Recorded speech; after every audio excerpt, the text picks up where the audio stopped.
Press করে দিচ্ছি। আমরা কি করব, স্টার্ট অপশন একটা প্রেস করে দিব। স্টার্টে প্রেস করে দিচ্ছি, একটু ওয়েট করতে হবে। করার সঙ্গে সঙ্গে কিন্তু এরকম একটা ইন্টারফেস চলে আসবে, যেটা দেখাচ্ছে এটা হচ্ছে আমাদের পয়েন্ট। দেখতে পাচ্ছেন আমাদের যে ছবিটা করবো, জুম করার পর যে কোনো এক জায়গায় চাপ দিব, জাস্ট কি হচ্ছিল এখানে প্রিন্ট করা। তো আমরা কি করবো, জাস্ট টাচ করছি, জাস্ট কি করলাম, এই যে প্রিন্ট যে অপশনটা আছে লেখা আছে, এই যে প্রিন্ট, আমরা জাস্ট এই প্রিন্টে প্রেস করবো। দেখেন আমরা প্রিন্ট প্রেস করার সঙ্গে সঙ্গে কিন্তু এখানে কিন্তু পয়েন্টগুলো কিন্তু কালেক্ট হচ্ছে। পয়েন্টের উপর একটা ক্লিক করি, দেখেন এই পয়েন্টের উপর যখন একটা ক্লিক করবো, তো আমাদের এখানে কিন্তু এই যে ক্লাইম আপনারা কিন্তু এখান থেকে মাইনিংও করতে পারবেন। টেলিগ্রাম প্রিমিয়াম ইউজার হন, সেক্ষেত্রে আপনি 512টা পয়েন্ট ইনস্ট্যান্ট কালেক্ট করতে পারবেন। জাস্ট কি করুন, এইখানে একটু চলে আসবেন, একটু ব্রাউজারে যখন চলে আসবেন তখন দেখবেন কিছু সোশ্যাল টাস্ক আছে যেগুলো কমপ্লিট করতে হবে।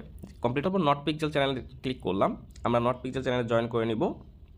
তো এগেইন আমরা আবার টাচ করলাম, দেখেন আমাদের কিন্তু এটা কালেক্ট হয়ে গেছে এবং হচ্ছে উপরে চলে আসছে। আমরা যদি যেটা আছে এইখানে প্রেস করব, দেখেন এটাতে আমরা অলরেডি জয়েন করা আছে, আমরা আবার এগেইন ক্লিক করলাম, দেখেন এটাও কিন্তু আমার কালেক্ট হয়ে গেছে।